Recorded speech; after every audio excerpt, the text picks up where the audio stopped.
अस्सलामुअलैकुम वरहमतुल्लाहि वबरकातुहू। अज़ीज़ दोस्तों, साथियों, मैं मोहम्मद शहज़ाद खान आप तमाम ही का अपने चैनल एस के एडियोज़ में खैर मकदम करता हूँ। आप तमाम ही का तहे दिल से इस्तक़बाल करता हूँ और उम्मीद करता हूँ आप तमाम ही खैर वाफ़ियत से होंगे और खुश खुशम ज़िंदगी गुजार रहे होंगे। दोस्तों, उम्मीद करता हूँ आप तमाम ही का पेपर बहुत अच्छा गया होगा और आप सभी के सभी आंसर कीज़ आप ऑलरेडी मिला चुके होंगे। सिर्फ उर्दू की आपकी बाकी रह गई होगी, इसलिए हम आपके लिए उर्दू की आंसर की लेकर आए हैं। आने में थोड़ा वक्त लगा है, इसके लिए मैं माज़रत चाहता हूँ। कुछ मसले और मसाइल, कुछ वजूहात की वजह से ये थोड़ा देरी से हो गया। अगर पेपर हाथों हाथ आ जाते तो हो सकता है शायद आपका सब कुछ आंसर की आपको कंटिन्यू और जल्दी जल्दी मिल पाती। बहरहाल, सबसे ज़्यादा आपको ज़रूरी है इस वक्त आंसर की जानना, तो इसलिए बातों को ज़्यादा ततूल नहीं देंगे, हम सीधे ही पेपर की जानिब चलेंगे। ये पेपर है दोस्तों, जिन कैंडिडेट्स ने, जिन मेरे प्यारे भाइयों ने, जिन दोस्तों ने शिफ्ट फर्स्ट में शिफ्ट 1 के अंदर पेपर दिया है और जिन दोस्तों ने उर्दू ज़बान को second language as a second language choose किया है, ये वीडियो उनके काम में आने वाला है। ठीक है, तो आइए हम बातों को बिल्कुल ही ख़त्म करके शुरू करते हैं हमारे एक एक करके सवाल और उनके जवाब आपको बताते चलते हैं। सवाल नंबर 61, उर्दू तहरीर में मंदरजा झेल हरूफ में से किस हरूफ की शक्ल कभी बदल जाती है और कभी नहीं बदलती? तो दोस्तों, वो लफ्ज़ कौन सा है? बा। क्या है? बा।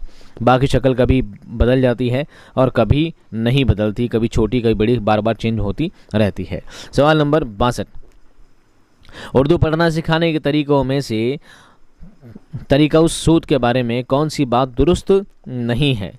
पहले आवाज़ों के साथ मुक़र्ररा निशानात दिखाए और पढ़ाए जाते हैं। आवाज़ों को मिलाकर एक मखलूत आवाज़ पैदा करना और लफ्ज़ बनाना सिखाया जाता है। लफ्ज़ के बाद जुमले पढ़ना सिखाए जाते हैं। पहले हुरूफ के नाम सिखाए जाते हैं और उनकी शक्लों की शिनाख्त कराई जाती है। तो दोस्तों, शिनाख्त वाला मैटर इसमें शामिल नहीं होता। ठीक है, सही जवाब क्या होगा इसका? डी वाला बात जो है, डी वाला जुमला है वो क्या है? गलत है। सवाल नंबर 63, मंदरजा झेल में से इसमें आम है अल्लामा इकबाल, अल्ताफ़ हुसैन हाली, घोड़ा या अकबर? तो देखिए, सभी के नाम दिए हैं, सिर्फ क्या है, घोड़ा जो है इसमें आम है, इसमें आम है, बाकी सभी इसमें ख़ास है। सवाल नंबर 64, मंदरजा झेल में से ज़मीर की मिसाल नहीं है। मैं, हम, तो, तू, तुम, तेरा, तुम्हारा या अकबर, मेरा भाई? यहाँ पर सब नाम नहीं है, सिर्फ यही नाम है, इसलिए क्या होगा? ज़मीर नहीं होगा। मैं, हम, तुम, तेरा, तुम्हारा, ये सभी क्या हैं? ज़मीर होते हैं।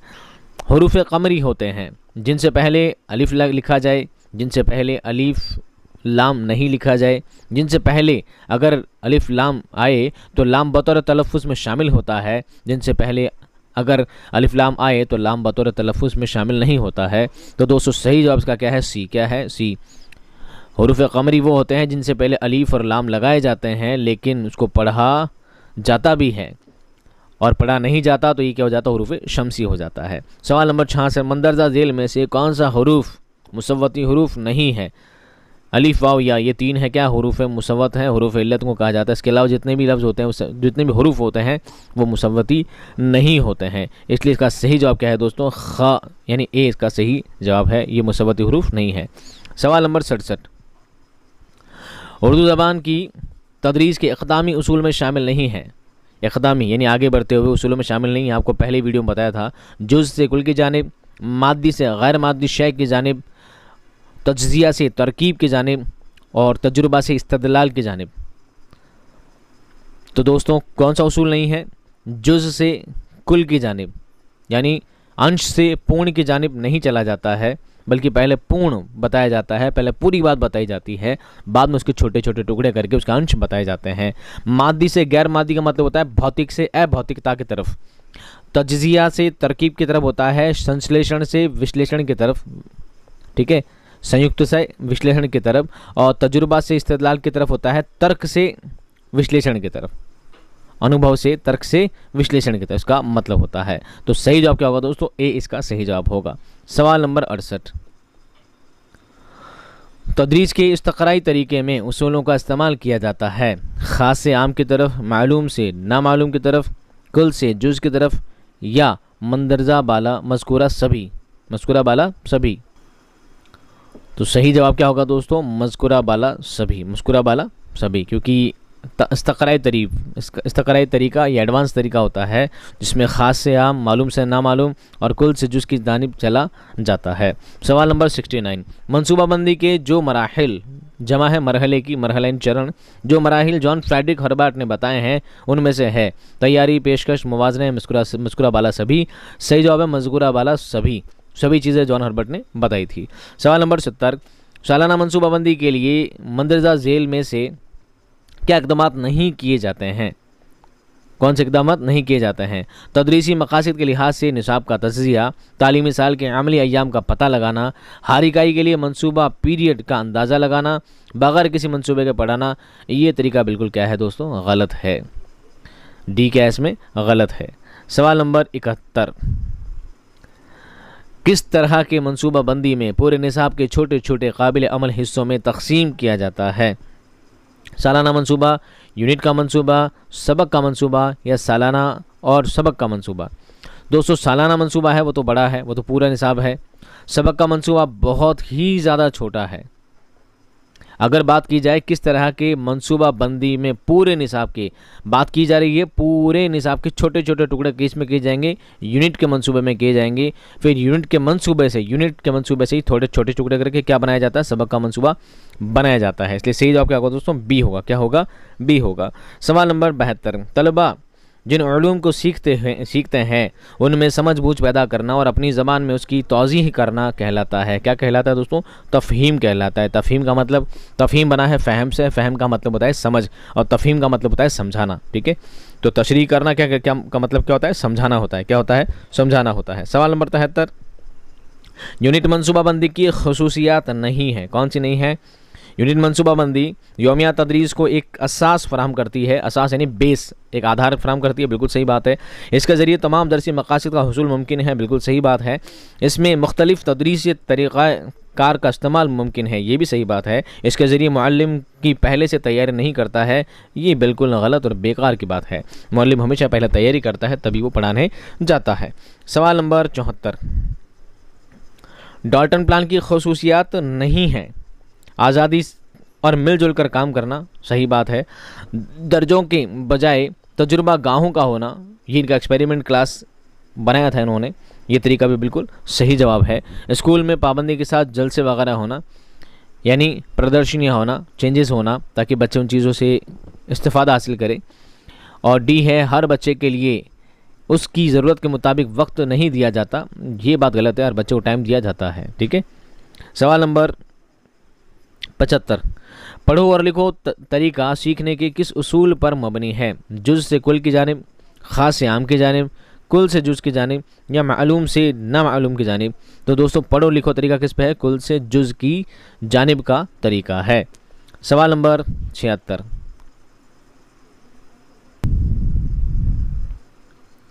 मज़ामीन के तदरीस के बाद सीखने के मकसद से जो चीज़ तलबा ने सीखी या समझी है उसमें कितनी कामयाबी मिली, उसको जांचा और परखा जाता है। जांचने को क्या कहते हैं? तशरीह, वजाहत, अंदाज़ा क़द्र या इनमें से कोई नहीं। जांचने का काम किससे किया जाता है दोस्तों? अंदाज़ा क़द्र में, जिसको मूल्यांकन भी कहा जाता है। अब 77 से 81 तक जो सवाल है उसके लिए आप पैसे चाहें तो स्क्रीनशॉट ले लें और बाद में आप बैठ कर तसल्ली से पढ़ सकते हैं। हम आपको डायरेक्ट सवाल बता देते हैं ताकि आपका वक्त ज़ाया ना हो। सवाल नंबर 77 है, पेश पेश से क्या मफ़हूम बरामद होता है? पेश पेश का मतलब होता है दोस्तों आगे आगे। क्या होता है इसका मतलब? आगे आगे। सिर पर कफन बांधना मुहावरे का से क्या मुराद है? सिर पर कफन बांधने का मतलब है दोस्तों जान देने के लिए तैयार रहना। भगत सिंह के इनकलाबी दोस्तों में कौन शामिल नहीं था? सुखदेव, राजगुरु, राम प्रसाद या मोती प्रसाद? दोस्तों मोती प्रसाद शामिल इसमें नहीं था। सवाल नंबर 80, भगत सिंह ने इनकलाबी दोस्तों में राम प्रसाद, बिस्मिल और सुखदेव का नाम अहम था। इस जुमले में था क्या है? मुस्तकबिल, माजी, हाल या मुजारे? दोस्तों था बात किसके लिए की जाती है? अतीत के लिए, यानी पास्ट के लिए बात की जाती है। इसलिए यहाँ का सही जवाब क्या होगा दोस्तों? माजी होगा। क्या होगा? माजी होगा। उस जुलूस पर अंग्रेजी पुलिस ने बड़ी बेदर्दी से लाठियाँ बरसाईं। इस जुमले में फ़ैल है, क्रिया क्या है? क्रिया है दोस्तों बरसाना। क्या है? बरसाई। ये क्या है? काम है। सवाल नंबर 82 से 87 तक नज़्म पढ़ लीजिएगा। आते हैं हम तो सीधे जवाल की जानिब चलते हैं। सवाल नंबर 82, वतन गुलशन है रंगी फूल हो तुम। इस मिसरे में शायर ने हिंदुस्तान को क्या बताया है? काले बादल, रंगीन फूल, घर का चिराग या बहता पानी। तो दोस्तों शायर ने क्या बताया? रंगीन फूल बताया। क्या बताया? रंगीन फूल बताया है। सफ़ीना है वतन मस्तूल हो तुम। इसमें मस्तूल के मानी हैं बाग, पसंदीदा, जहाज़ या कश्ती का लकड़ी से तैयार किया वो खंबा जिससे कपड़ा बांधकर बादबान बनाया जाता है। तो सही जवाब दोस्तों उसका सी है। क्या है? सी है, जो जहाज़ के लिए बड़ा सा खंबा तैयार होता है। मज़हब या ज़ात पात की बुनियाद पर लोगों के दरमियान फ़र्क करना, नहीं, बिल्कुल गलत जवाब है। सही जवाब क्या है दोस्तों? उसका सी है। क्या है? सी है। सवाल नंबर 84, वतन गुलशन है रंगीन फूल हो तुम, सफ़ीना है वतन मस्तूल हो तुम। इस शेर में रदीफ़ है हो तुम, गुलशन, फूल या वतन। इसमें हो तुम दो बार आया ना, यही क्या है? रदीफ़ है। क्या है? रदीफ़ है, जो कि शेर के आखिर में आ जाता है और बिल्कुल सेम हुआ करता है, रदीफ़ कहलाता है। सवाल नंबर 85, वतन वालों को अपना भाई जानो, मोहब्बत में ताअस्सुब की ना मानो। इसमें इस शेर में काफ़िया है वतन, मोहब्बत, ताअस्सुब या जानो मानो। क्या है? जानो मानो इसमें काफ़िया है। वतन गुलशन है रंगीन फूल हो तुम, सफ़ीना है वतन मस्तूल हो तुम। इस शेर में शायर ने वतन को किस चीज़ से तशबीह दी है? सिर्फ गुलशन से, सिर्फ सफ़ीने से, गुलशन और सफ़ीने से या मस्तूल से? दोस्तों गुलशन से, सफ़ीने से, दोनों से ही दी है। वतन गुलशन है रंगीन फूल हो तुम, सफ़ीना है वतन, उल्टा लिख दिया, वतन सफ़ीना है नहीं, सफ़ीना है वतन लिख दिया, इसलिए दोनों को ही माना जाएगा। सवाल नंबर 87, चमन फूलों के जमघट तक चमन है। इस मिसरे में चमन से क्या मुराद है? दोस्तों यहाँ पर ये नहीं पूछा गया कि चमन का लफ्ज़ी माना क्या है। अगर लफ्ज़ी माना पूछा जाता तो क्या होता? बाग होता। क्या होता? बाग होता। लेकिन मुराद क्या लिया है? इंडिकेट क्या किया गया है? वतन के लिए किया गया है। किसको मुराद लिया गया है? वतन को लिया गया है। अगला सवाल देखिए, सवाल नंबर 88, पाँव उखड़ जाना मुहावरे से क्या मुराद है? जगह छोड़कर भाग जाना, हट जाना, भाग जाना। ये क्या है? इसका सही आंसर है ए। पाँव उखड़ जाने का मतलब क्या है? जगह छोड़कर भाग जाना या मैदान छोड़ जाना। सवाल नंबर 89, ये किसकी अलामत है? फिजाइया, निदाइया, जंजीरा, ख़त्मा या तफसीला। ये जो अलामत है दोस्तों इसको बोलते हैं जंजीरा। क्या बोलते हैं? जंजीरा। जब कोई पैसेज लिखते हुए, कोई तहरीर लिखते हुए अगर कोई लफ्ज़ छूट जाए तो वहाँ पर ये अलामत लगा दी जाती है। फिजाइया निजाइया ये होती है जिसको विस्मयादी बोधक चिन्ह कहते हैं। ख़त्मा की अलामत ये होती है जो आप बार बार देख रहे हैं। और तफसीला की अलामत होती है 2 डॉट लगा कर डैश लगा दिया जाना। सवाल नंबर 90, मंदरदा झेल में से दुरुस्त इमला है अजीज़, अजीज़, अजीज़ या अजीज़। तो सही जवाब है दोस्तों ए, अजीज़ बिल्कुल सही जवाब है।